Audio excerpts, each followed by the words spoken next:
Um, all right, hello. Good to see you Yes, all hello everyone. today, Good evening. Good evening. 2nd Yes. of May. Our So, yeah, last week, Dennis, we said we wanted to have a chat this Saturday about the mental health issues. I believe regarding the COVID and the repercussions it's having in people. Yes. Uh, Yeah.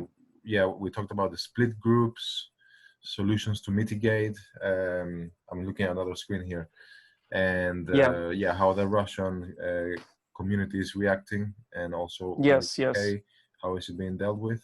What's the news saying? And yeah, also in my country, in Venezuela, because I'm from Venezuela, by the way. Yes. Um, Yes. Of course. Yeah. and yeah, it's a completely different situation there. So yeah, I don't know what. How do we start this conversation? What? So basically, so I just wanted to add up on Johan's initiative because yes, mental health is one of the issues that we're willing to explore. But maybe so basically, from mental health and COVID, we can move to other topics which are not directly related, but somehow indirectly related to the subject, and we see where it will take us. Yes, but I agree. Yes, we can start with the local situation, what's happening in Russia, like in the UK. In other countries maybe, and then we'll see where it takes us from there. I think so it will make sense as a starting point, I would say. Yeah, so as a starting point, if as you say, mental health, and we are each in different countries, but not only that, we're also interested in other things happening in other countries. So we're interested to compare, and maybe for our audience, it would be interesting to learn a little bit more about what's happening in Russia. Today, there was a big milestone in terms of number of cases. I think about 10,000 new cases. Yes. Russia has reached about 124,000 cases in total, and the mayor of Moscow estimates much, much more in the city.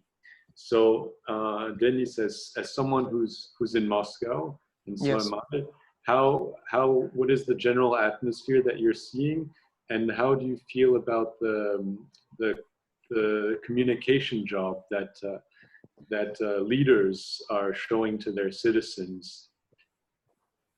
Yes, yeah, thank you very much, Augustine, for that question. I think it's a very important question. So, by the way, just to the audience, my name is Dennis. I live in Moscow permanently. Yeah, so is Augustine. So for me, it's very good to make a comment on this matter. So I would say generally in terms of public's attitudes and opinions, I think overall they are quite responsible. So they're following these guidelines in relation to the social and physical distancing. So, for instance, so just to put it into perspective, so currently in Russia, all the public places are closed, but the essential places such as supermarkets and hospitals. And even in the supermarkets, so where I try to go once in every 2 or 3 days, people wear masks, and on the floor, you could see the signs of like 1.5 meter. So people, when they go to the checkout to make the payment, they have to keep a distance, between the customers. And yes, like I say, people wear masks and they try not to stay too close to other customers as well. And even the cashiers, they have a special barrier, like a plastic barrier, where there is like a sort of like a wall, like a plastic wall between the customer and themselves. Yeah, so I think in practice I can see some tangible improvements in terms of public's opinion. But overall, I would say also, I think a couple of weeks ago there were less people on the streets, but as we see the weather is getting better, it's getting warmer, then I think I tend to see much more people, like in the parks, in the gardens, even families, and even when people are walking with their dogs, it's not just one person walking the dog. I can see couple walking the dogs. Yes, I would say people generally, they're following the guidelines, but not strictly adhering to them. Yeah, so that's my opinion and my observation as what I see. And with regards to your second question concerning like communication from the government to the public, I would say it's not very effective at times because people don't understand exactly what the new law is, legislation is, and what is exactly expected of them. You know, for instance, like sort of what is the legal limitations in terms of moving around the city, or how can you go to the metro, how can you get special passes. Some people are confused, but some people are following that. Yeah, and in terms of communication, I don't think Russia's public officials are engaging directly with the public. For instance, in other countries like the US, you know, governors and mayors are taking phone calls from the public when they're having a press conference, whereas in Russia it's all top-down approach. So I don't think they engage directly with the people, and I would say that's the problem, because I think these live press conferences can provide an opportunity for public to ask directly confusing and difficult questions, you know, just to clear out any uncertainties. Whereas in Russia, it's all president or mayor will have a spokesman, and the information is conveyed by spokesman, and also through the mass media channels. Yeah, but I wouldn't say it's very effective. Or in terms of 1 to 10, I would give it a 6, I think. Yeah, that's my observation. For that comment. It's always interesting for people outside of Russia to get an idea of the perspective of someone in the country, to see how what's happening. And Yes. on this note, I'd like to turn to Johan and ask a similar question about leadership. You know, so you are originally from Venezuela, as I understand, which is a country that has experienced a crisis in the last few years. And now you're in another country, in the UK, which is one of the most severely hit countries by the coronavirus, health-wise and economic-wise. Can you tell us a little bit about the difference in the leadership response to the different kinds of crisis? Is there anything that really sticks out to you? Yeah, well, yeah. First of all, it was very interesting to hear Dennis. I mean, I think the information of whatever's happening in Russia, at least here in the UK, is not very clear. I mean, I can see internally, it's not that clear anyway, because you have a spokesperson. That's interesting. I mean, here in the UK, we have obviously daily press meetings at 5 p.m. taking place. And what I've seen since, you know, our prime minister was in the hospital, then he had a baby, and he hasn't really been. I think this week he was talking in the press meeting maybe once or twice, but every day there seems to be a different person, at the helm, which can be good and bad. It can show like there's a group of people that obviously are conversing, and that's good in a way, because it talks about a union perhaps of the government, and they're all talking to each other, and hopefully laying out an agenda. The most important aspect now that everybody is waiting is the exit plan. I think that's what everybody is expecting. Clear exit plan, which is not clear yet, but I think there's pressure, and that will be known next week, hopefully, how we're going to return back to normal in businesses. But there's already some manufacturing plants, like here where I live in Chichester. I used to work for Rolls-Royce motor cars, and they will be the first one in the UK. They announced they're going to be starting with a phased opening. Some people have been preparing the plant, and they're ready, on the Monday to begin operations. So they're going to be leading the way, I think. And as such, I read that there hasn't been any prohibition, or there is no law or strict guideline that manufacturing should be closed altogether, to conform with the lockdown type of rules. Because I mean, where I work, for instance, most people are at home, but the production is still running. Okay, we have social distancing in place, and the health officer of the company has done a great job. We get measured with temperature before we enter the building, and that's how we're responding. But yeah, I mean, in the aviation industry, which is where I'm working on, is, as you know, is being impacted heavily. There's going to be job losses across the board. I mean, British Airways, Rolls-Royce, I saw today, and Yes. the engines, and we are a supplier to Rolls-Royce, so we're going to be affected as well. It's a chain, and and it's not good economically. But yeah, going back to what you said about the differences then. So yeah, I came from Venezuela in 2006 to the UK, and I haven't been back since. I mean, I went twice. The last time was in 2007. And yeah, back then we had Chavez at the helm. He was very outspoken. He had, he would address a nation very often, in fact, through the chain television. Every time he would speak, or any member of the government, all the national television will be, plugged in basically. So unless you have direct TV or any satellite, you will forced to see it basically. But that's just how it operates in South America. Any message from the government office, it will be across all national television channels, which is not the case in the UK. So, I mean, at the moment, I think that still stands, but obviously we have a different leader since 2013, which is Maduro. And talking about the COVID situation itself, it's hard to know the real truth of what's happening, because there's a political war about, it's all about him and his team, or about, defending against America. Everything is, we are being victimized, or, and Maduro is putting the country as a victim of attacks from America. And I think the last thing that is probably more important is the fact that the oil price plummeted, and that's affecting the country. So what you see in the news is people queuing to put fuel in their motorbikes or cars. There's no fuel because the cost of producing it exceeds the current price of the barrel, if you were to sell it.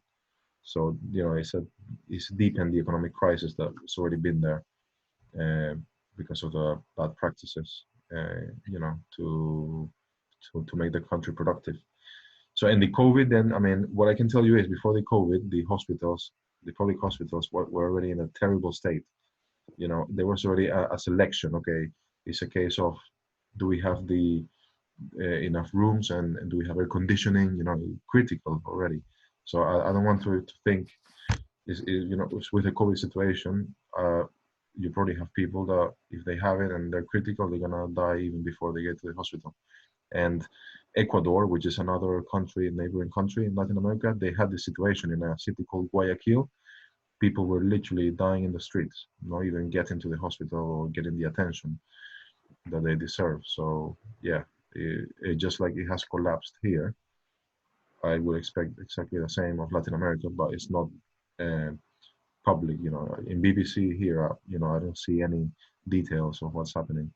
It's more the local channels, or through Facebook. If I dig, then I can. That's how or through friends. But in Europe, I don't think we get enough coverage of what's happening. But I'm afraid it's not any better than in Europe. That's my opinion. It's hard to know what. And real let truth. me perhaps ask both of you can you hear me? Yeah. Yes, I can hear you. There's some interruptions here, but I can hear. Yeah. Let me ask you maybe we look at we made a tour of the world comparing different countries at a macro level. Let me ask you a question that might make it more personal. So you are looking at all of these different kinds of responses to the crisis, whether it's in Russia, South America, the UK. Both of you have a global outlook, aware of what's going on in the world. Mm-hmm. You see which countries are doing a good job, which ones are not doing a good job. At the end of this, once the restrictions are lifted, once the borders are lifted, and you could move as you wish, do you have a choice about migrating somewhere or staying put based on the kinds of governance models you see? Is there some place that is more attractive for you, or are you fine where you are?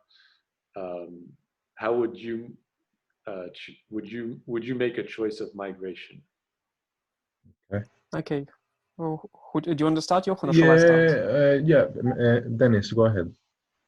Yes, well, basically, no, yes, it's also an interesting question. But first of all, I think, although I'm not 100% satisfied with Russia's response to the COVID-19 in terms of like how public leaders are engaging and liaising with their public, but overall, I would say it hasn't been that bad. And overall, this coronavirus crisis doesn't motivate me to migrate to another country, because overall, I feel fine. I feel to an extent free. Nobody is hinging on my sort of human rights or any restrictions. So overall, I'm fine generally. But in terms of comparing how other nations have responded to this COVID-19 crisis, so I was reading in the news yesterday that the Prime Minister of New Zealand, she announced that they have completely defeated this COVID-19, and so the peak has been passed, and there are no new cases of this COVID-19 for several days. So so I would say New Zealand has been so far the most effective government to tackle this crisis. But to every benefit there are some costs.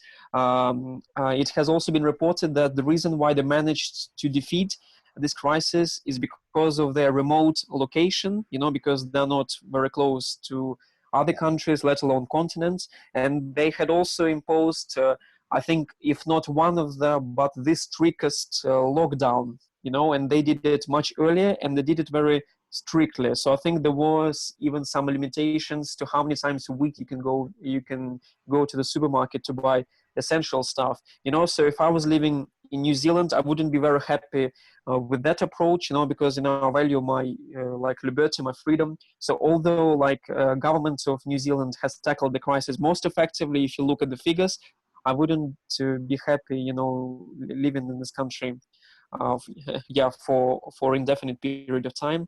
And also I think the US has been one of the countries that, to my mind, has dealt with this crisis quite effectively, because in relation to the communication strategy that public leaders have adopted in terms of communicating with the people, like I said, every governor of the US state has a daily, not a weekly or monthly even press conference, but they do it on a daily basis, and people have a chance to call directly, governors and ask them questions, and I really like how the federal system is working in practice, like how governors interact with other governors and how governors interact with the federal government. For instance, I think governor of New York, I think he even helped other states in terms of ventilators. And New Jersey, it has been the state that has been affected most severely after New York. So other states had also helped New Jersey in terms of supplying all the necessary personal protective equipment and ventilators.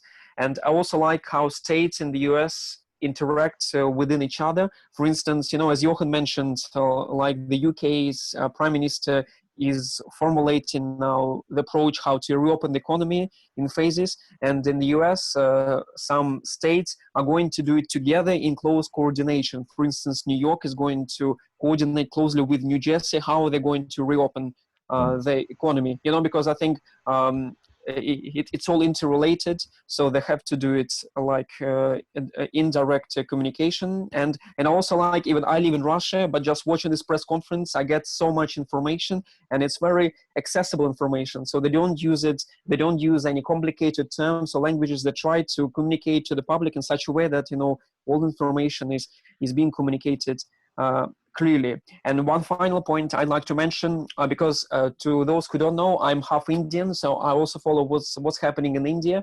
So for instance, India has adopted a policy that even Indian citizens that are currently abroad, even they are not allowed to go back to India, even though they're Indian citizens. And this has been I think a month ago, a month and a half ago. Whereas I think countries such as US, Russia, if you're a citizen of your own country, you can come to your country anytime you want, provided, there is an aeroplane and there is a way for you to go there. Whereas other countries such as India, they don't allow their own citizens to come to their countries. And I think, in my opinion, it's a failure of leadership, because I think every public leader should should be worried about the interests of his or her own citizens. Yeah. Wow, I did So not know that. yeah. So that's my observation, if you like. Yeah. Mm. Nice. And Johan, same question goes to Yeah. in terms of once the borders are up, once restrictions are up, Hmm. um, do you feel like you need to go somewhere based on how you've seen different kinds of responses, government responses, or are Hmm. you happy where you are? Well, I would say, I mean, once the borders are lifted, then, most definitely I'm planning my next trip, which will be to Spain. So I've been taking a close look at what's happening in Spain because my family is living there in Madrid. And then the other option I have is China because my wife is Chinese and she's actually over there right now. And I've been having a close look to see what's happening and what the restrictions are in place. And if I start with China, I don't know if all the borders are going to be lifted simultaneously, and because I think that will be hard. But in any case, there's a restriction in place that doesn't allow any foreigners to enter China, and I'm not sure until when that will be in place. So that's a limiting factor. Should I want to go to China anytime soon? Uh, because they're asking that you must have a visa uh, from the 28th of March onwards. Okay, and I would need to go to London for that, and then you're allowed to go in at the moment if it's a humanitarian or emergency of some sort. So that's the situation. But yeah, obviously I have the option to go to China or Spain. That would be a second option for me because of my family is in Madrid. But as you know, in Spain, it's been quite a severe lockdown. I think today they announced. I got a friend in Cadiz, and he showed me a video that he went running, and I think today they've lifted some Okay. restriction to go out for jogging, but I think it's phased. It's not just like everybody can go out. It's I think certain age group or something like that. Yeah, but I mean I'm happy in the UK. Provided I continue to have a job and everything. I mean so far my trips to the supermarket.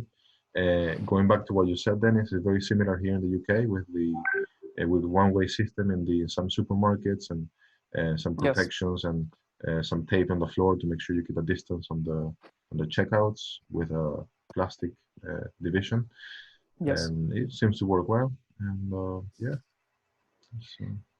so, So I understood that that your migration would be based on personal relationships, whether it's family in Spain or in China, but it's not.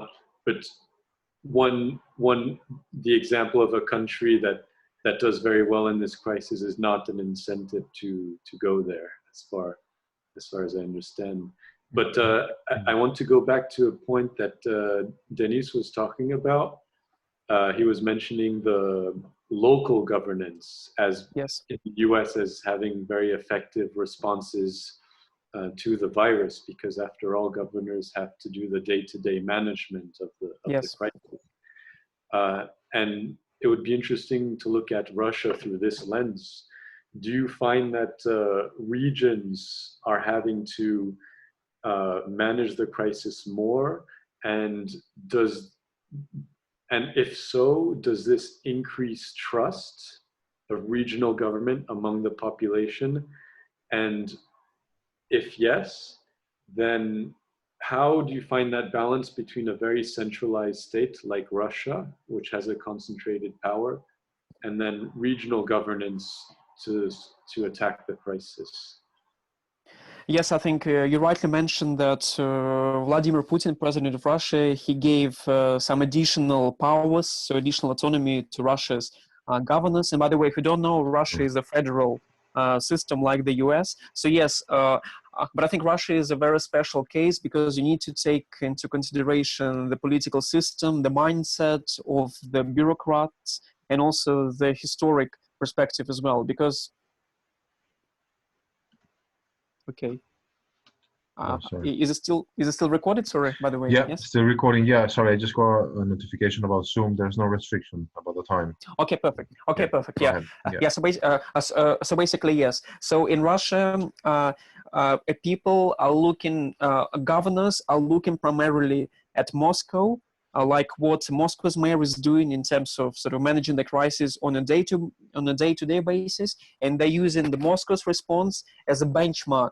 For the policy responses which they can adopt into their regions. But it's also not that simple as well, because Moscow has much more financial resources in terms of, well, generally speaking, and particularly in management of this crisis, whereas the regions, Russian regions that don't have that much of a financial clout, if I say, so they have to operate under very limited financial resources, and that's why it's very challenging for them to implement the Moscow's strategies. So what Russia's president in his speech 2 days ago, I think he directed all the governors to focus primarily on the hospitals and the healthcare system, so that if anyone is ill with the coronavirus, they can get the treatment.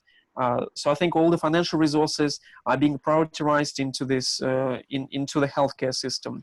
But also I would like to point out, if I compare it again with the US, I think in the US, I think independence, decisions, and basically working on your own initiative is encouraged very much. So governors are not afraid to make any bold decisions or to make decisions that might be at odds with the federal government. Whereas in Russia, I think the mindset is such that you're not encouraged to make such bold decisions. So I think in that respect, governors are not very much proactive. So they always look for the approval, or they look first what has been done in Moscow, and they try to do the same things, but not as boldly, as other as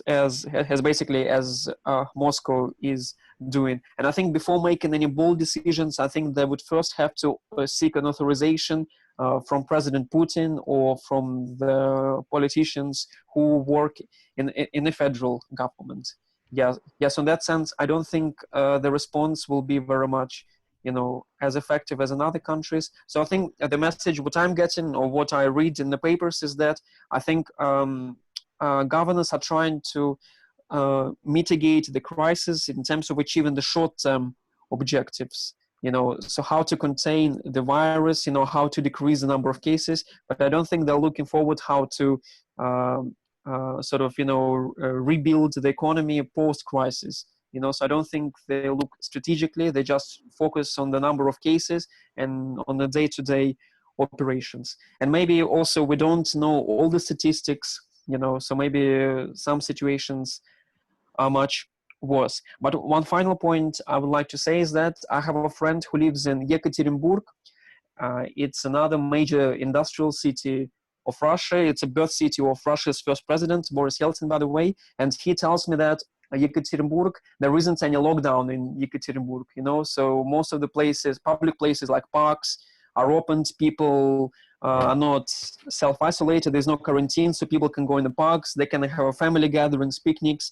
So that puts me at odds, because as we know, virus has knows no borders. It doesn't discriminate against anyone. So how come Moscow is very, sort of guaranteed pretty much, whereas other major cities such as Yekaterinburg, there isn't any lockdown? So in relation to this inconsistent approach throughout Russia, I don't think the outcome will be as effective as it could be.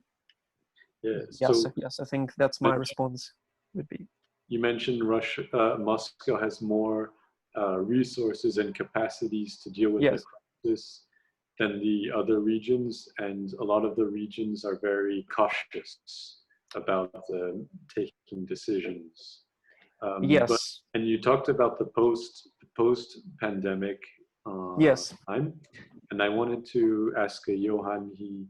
You mentioned a couple questions ago that you are working in proximity to the airline industry, and that this is an industry that's not doing very well in this crisis. And at the same time, the airline industry is one of the main beneficiaries of some of the relief packages being prepared by governments in the US and Europe, and I think even in Russia for Euro Airlines. And so giving these relief packages to these Yeah. Johan, hello. What happened? Yeah, it just disconnected automatically. Yes, so Johan, we wanted to Okay. ask you a question. You mentioned the airline industry before, and that your work works in close proximity to this industry, which has been one of the worst hit by the crisis because there's a sudden stop in demand. Yep. And so the airline industry has been one of the main beneficiaries of some of the relief packages prepared by the US government and many of the European governments, and even in Russia for Euro Airlines. And some of the controversy over these relief packages is that so much money has been given to these airline companies without any reflection about the terms and the condition, while there was not so much of a, because of this hasty decision, there was not so much of a debate about who gets financial support from the government, who does not. So do you think all of this is to say, do you think that this will exacerbate tensions in some countries like the UK between the haves and the have-nots? We've already seen a Brexit episode play out these last several years in the UK between those who have who feel disenfranchised. Do you think that this what's happening now and the decisions that governments are taking now, do you think it exacerbates these divisions and these frustrations in British society and at large? Well, yeah, no, so it's a good topic. I mean, we can see, I think in the UK, basically, what I've seen is the reluctance to hand out aid to airlines.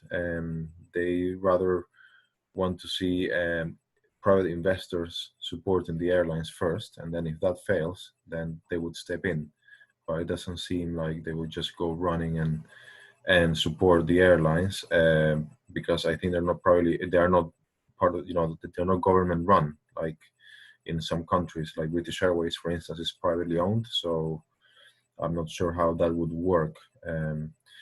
But yeah, so you mentioned that in terms of the support the government can give airlines. Are you saying that? Yeah, I meant to say that, for example, in France, the French government gave 4 billion euros to Air France. Okay.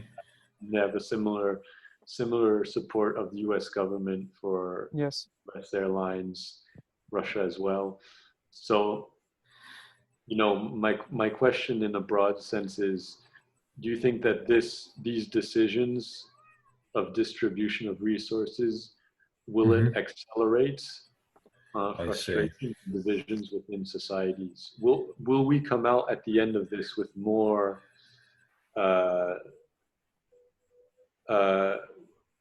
divisions, basically? Yeah, well, I mean, I think it seems incredible, all the support that's required, and everybody's looking at the government for this sort of support, okay, to sort of keep businesses afloat, even if they maybe were operating at a loss already. So I think what we should see is a better management of those businesses that will survive, or they can survive. They have to demonstrate that they can be profitable and efficient, because there's no point just throwing money into a business that is not gonna subsist, like we saw with Flybe. Apparently, I think they gave some money at the beginning of the year before the COVID situation, because they were already in a bad state, and then before the lockdown, I think they filed for bankruptcy. So clearly, that aid did not help.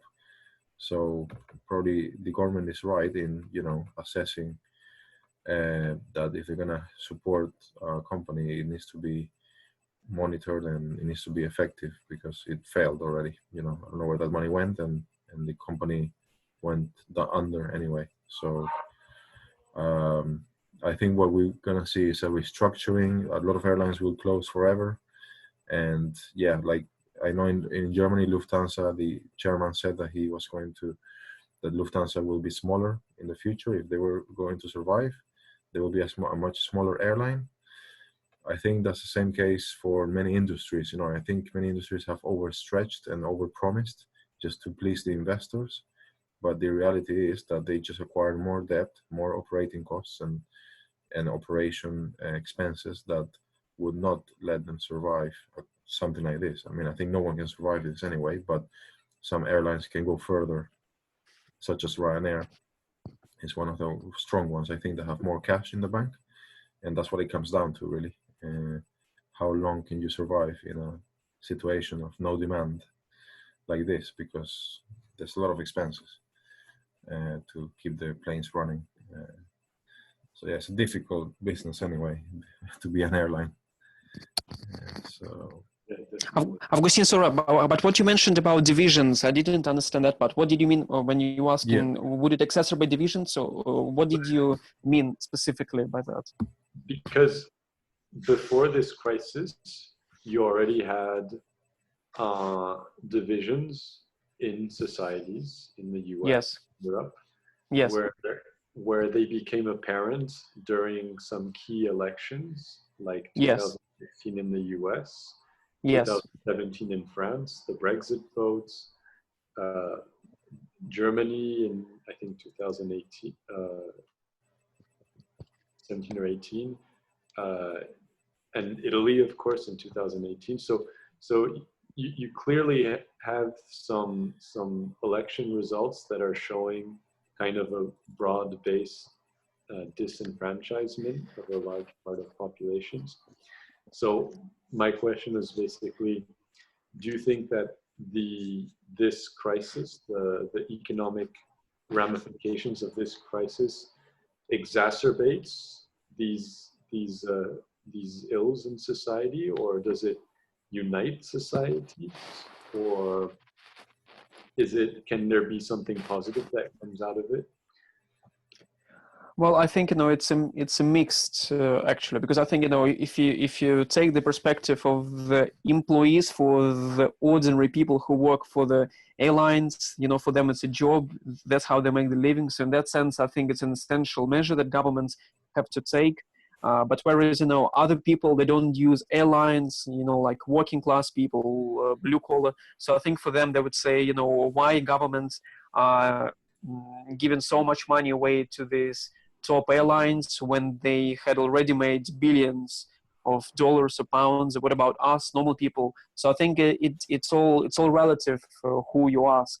Yeah, but I think I can give you one good example. I'm sure Johan will know about this in relation to Richard Branson, because he owns Virgin Airlines and he is one of the best known billionaires, and he had asked the government to bail out his airline, but some people were angry with him because he is himself a billionaire, and also in the past, I think he sued the NHS. NHS, it's the national healthcare of the United Kingdom. So how come, he in the past sues the NHS, and now NHS is the most important organization in the UK, and they're suffering from the shortage of therapeutical medicines, from the personal protective equipment, and at the same time, government will help the Virgin Airlines and not the NHS. So I think you can have this kind of divisions, but I think broadly speaking, I think people who have common sense, I think they understand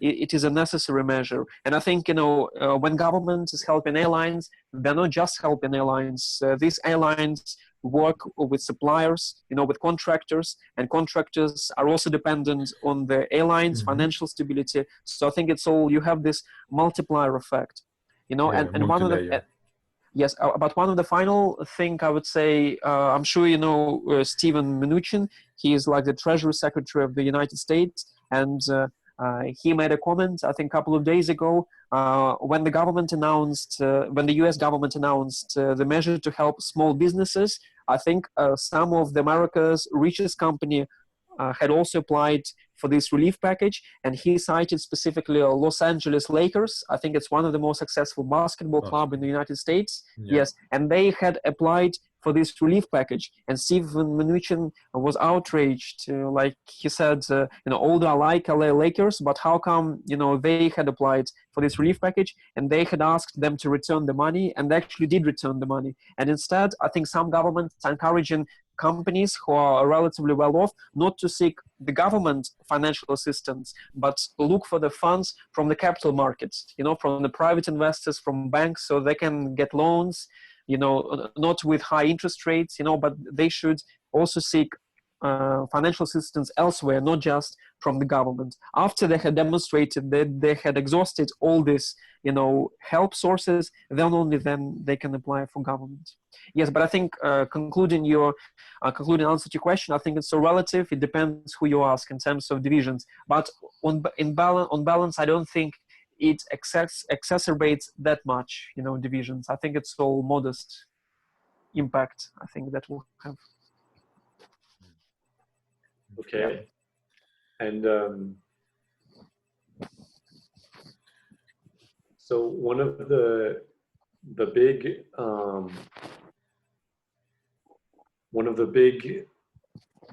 projects in Russia this year is a public referendum vote on changes to the constitution. Yes. Because of the pandemic, it has been delayed. Yes. Maybe until June, maybe until the autumn. So indefinitely, basically, yeah. Indefinitely. So how do you think Russians' attitudes will change through this pandemic, and do you think that it will affect the referendum vote? Okay, well, I think personally, I'm speaking myself as a Russian, so for me, I don't think it will change that significantly, because I think government's response is what I would have expected them to do, so I think, it wouldn't change my attitude towards the referendum. And by the way, who don't know, Russia will have a referendum in terms of basically canceling all of the Putin's previous terms as a president, and this will make him eligible to be the president of Russia for another 2 terms. And currently, Russia's presidential term is 6 years. Previously, it was 4 years, whereas now president of Russia is allowed to serve 6 years. Yeah, so in essence, it's a referendum on Putin, whether he will be eligible to be the president of Russia for 12 more years. Yeah. So just put it into perspective. Yeah. So I don't think it will basically, change the outcome of the referendum. I think it's only the question is of in terms of the organizational issues regarding the referendum, specifically how people are going to vote. Whether physically, by post, or by internet. Yeah, so I think in terms of organizing the referendum will be an issue. But I don't think, because I interact with all types of Russians, whether they will be working class, educated, not educated, aged, middle-aged, younger ones. So I don't see any signs of criticism on behalf of Russians. Even when I ask directly, are you happy with these lockdown measures? And some of them say to me, yes, these are necessary measures. And I think that's the only way to discipline a Russian society. Because if you compare Sweden, Sweden doesn't have a strict mandatory lockdown. They simply requested people, they requested people to follow social distancing guidelines, and people do it themselves. There is no need to force people. Whereas in countries like Russia, you need to force people to follow social distancing measures.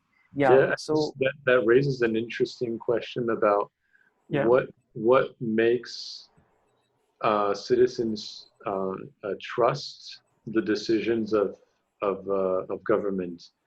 Is it when governments order people to do something, or is it when governments are provide the information to justify why there are decisions, or is information and attached recommendations alone enough to convince people? How do you think a government can establish trust with its citizens based on what you see around the world and what you experience? Well, I can just briefly answer, then I can give it to Johan. So basically, I think the only way to establish trust communications so that people will trust government is to have a regular, ongoing communication. Because I think if you make press conferences or major announcements once a week, once every 2 weeks, provided the crisis is current, then I think it's not a good communication strategy from the leadership point of view. So I think in times of crisis, you need to speak to public daily or at least once every 2 days, and you need to show some empathy, not sympathy, but empathy in terms of how you see things from their perspective, you know. And I think once people understand that you are basically trying to genuinely help them, to understand them, I think they will follow you. And I think that's what leadership is all about. You need to lead by example, and you need to show that you sympathize with people's concerns, problems, but try to convey to them, you know, there is no other alternative. And if there is other alternative, then, you know, they will obviously try to implement that. And in terms of your first question, I think yes, obviously it's nice when government doesn't force you to do anything, but it only applies to certain categories of people who will do things voluntarily. And I think it will also create a dangerous precedent when governments would just only ask you to do things, not force you to do things.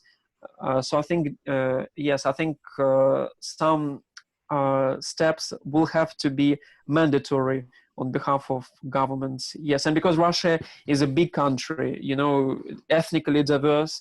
So I think in case of Russia, I think you need to have these legislative acts in order to force people to do certain things. But I think there has to be a limit. There has to be sort of some you know, flexibility how you do things, because in Russia currently you're not allowed to go to exercise outside even just once a day. You know, you're only allowed to walk a dog and to go to the supermarkets or hospitals. You know, whereas in other countries such as the UK, you can exercise once a day. Yeah, so I think, you know, there has to be common sense, and there has to be more flexibility when the people do something by force. Yeah. So Johan, do you find that the UK is able to establish a certain sense of trust with the British society at large rather than one part of it? Yeah, I think at large, I mean, with this COVID situation, I think yeah, the trust, I mean, in this case is, in my opinion, closely tied to the fear. You know, I think when the people have more fear, then they're more likely to listen, in this case, to the authority, which is a government, and they're giving, like Dennis said, you know, this frequent communications. So everybody's looking forward to listen, and especially now that people are at home, they're just wondering when normality will be restored. So until that is communicated, and you know, it's gonna keep the people engaged and listening, really complying as well. Because I think the other element in this is the statistics. They always show graphs, they always show numbers, and I think the statistics can, I mean, it's difficult to know the real numbers, but you know, how they represent this data can have a big effect in the response of the population. So I think everything that they show is carefully crafted to ensure that it's going to have an effect in people complying, and again, yeah, having that effect in the population, so that they are convinced that they must remain at home, because that's what is going to be safe for everyone, for themselves, so starting with themselves. That's an interesting point that you bring up, the numbers and the graphs. So because on the one hand, leadership can be about showing these numbers. Hello? Yep. Yes, we can hear. Yes. I think. Hello? Yeah. Yes, we can hear. I think your video is frozen, but yeah, we can hear you. I can hear you, Dennis, as well. Yes. Yeah, it's perfect. Just Dennis. I think it's his end. Augustine, I think. Yeah, he's frozen, but he should come back, I think. Yeah, no problem. Yeah, so I think you have unlimited now. Well, I don't know if it's a one-off, but yeah, I did receive like a notification saying that as a gift we're gonna open. Wow. You know, there's no limit. So I don't know. I don't know if the Zoom people are liking our conversation. Yes, it could be. No, yes.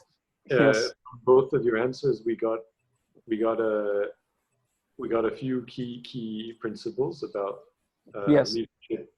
Yes. With the population. Dennis, you're talking about constant communication and genuine communication with the people. Yes. Johan, you were mentioning that that it's important to show numbers and graphs to inform the population. So, what do you think is actually, what does a leadership actually have to do? Because you can actually communicate on a daily basis and put a spin on what you're saying, but is it really to the right way? Like, is it conforming to an agenda that maybe is not so clear to the public?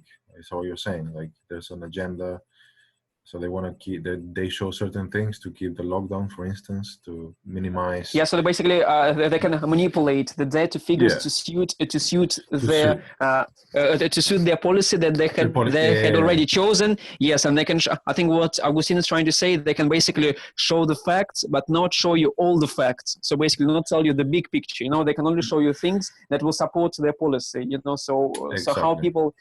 And we're not experts. Yeah. So I think basically, yes. How can you really establish a sense of trust?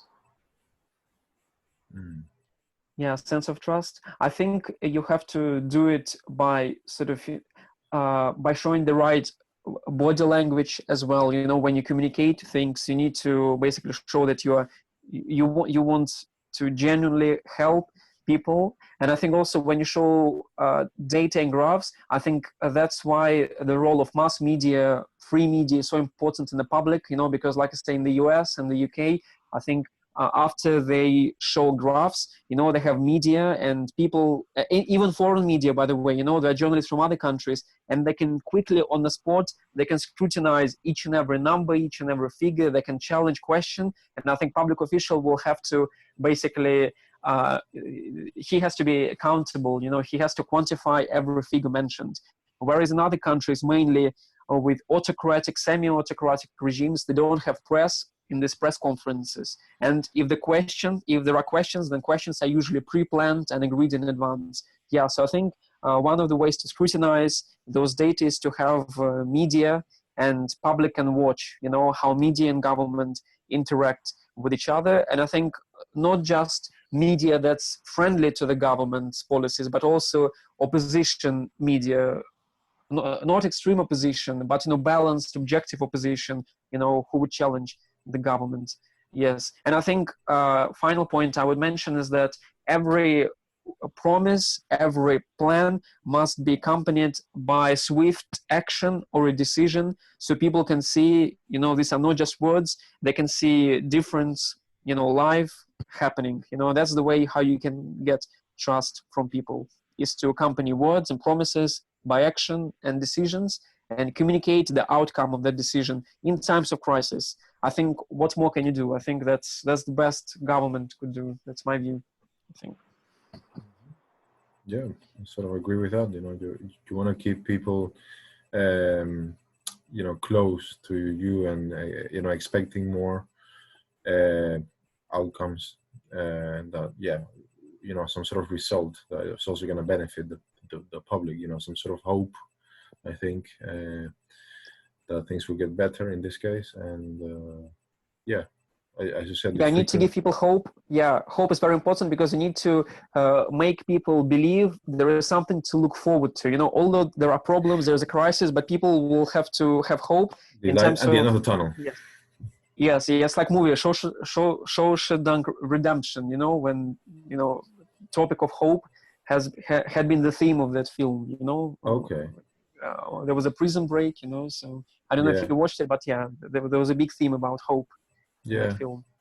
Yeah, I mean, in the darkest of times, that is a driver, for people to stay afloat and emotionally more sane, because that's the other issue, about staying indoors and what is that causing issues on several people. We're all different, but it is affecting everyone, really. Exactly. Yes. The strong-minded are obviously taking advantage of this, and some people are coping with it well, but those are not. And on that topic, I want to say, I think people that are really busy all the time, I think they are the ones that struggle the most, I think, because you always try, I think that's another topic for another day, but usually what I find is psychologically, when you are always seeking that satisfaction outside, and you're able to do it because you can go out, meet people, then that's keeping you going. That's the nature of your daily life. But if you have find a moment with yourself, and there's like that, okay, boredom, but you know, you have to be able to stand yourself, and that it can be difficult for some people because we're always looking outside for, you know, to fulfill for that fulfillment, a gap that we feel. So yeah, Yes. yeah, it's a moment for reflection and self-discovery, you know, and doing different things, definitely. Yes. Yes. Yeah, I would agree. Yeah, definitely. Okay, well, that's 1 hour now. Should we? And where's Augustine? Yeah, There. there Oh, he you're is. here. Okay, okay. Yes, yes. Okay. And then Yes, it's so yes. you can put the gallery view, you know, because I'm recording the gallery view, so we can see 3 of us at the same time, and you can do that too. Oh yeah, but you're on your phone, right? So because I get the gallery view, or you can put speaker view, and when you speak, Okay, it will yes, be yes. focused. Okay, I'll do it next time. Yeah, I don't want to mess anything right now. Yeah, that's fine. That's Yeah, fine. perfect. Good.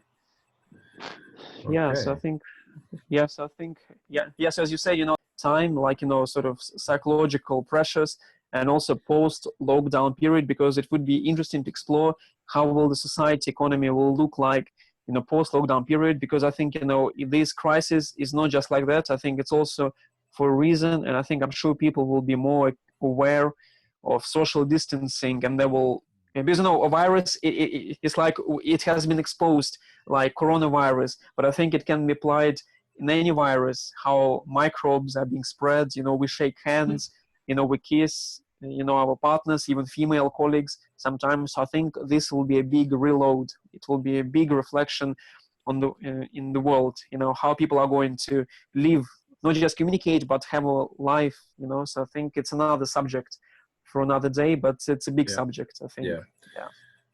Good. Yeah.